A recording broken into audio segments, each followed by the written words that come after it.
ఎక్కడ మహిళలకు అన్యాయం జరిగినా ఈ రోజుటి వరకు నోరు తెరవలేదు.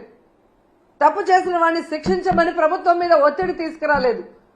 అది అనంతపురం అయినా, పిఠాపురం అయినా, తిరుపతి అయినా, అమరావతి అయినా, ఎక్కడ ఏ మహిళకు అన్యాయం జరిగినా ఆయన పట్టించుకోకపోవడం రాష్ట్రంలో ఉన్న మహిళలందరూ కూడా గమనించాలని ఈ సందర్భంగా తెలియజేసుకుంటున్నారు.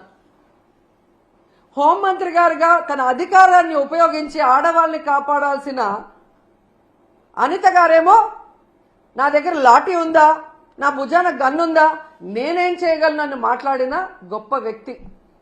అలాంటప్పుడు మీకు చేత కాకపోతే మీరు ఫెయిల్యూర్ హోంమంత్రి అని తెలిసినప్పుడు ఎందుకు పక్కకి తప్పుకోవటం లేదు? ఈరోజు డైవర్షన్ పాలిటిక్స్ లో రెడ్ బుక్ రాజ్యాంగం అంటూ పోలీసుల్ని కేవలం వైఎస్ఆర్ కాంగ్రెస్ పార్టీలో ఉన్న నాయకులకి, సింపథైజర్స్ కి తప్పుడు కేసులు పెట్టి వాళ్ళని అరెస్ట్ చేయించి వాళ్ళ జీవితాలు నాశనం చేయడానికే ఉపయోగిస్తున్నారు కదా. నిన్నైతే మరీ ఘోరమైన విషయం,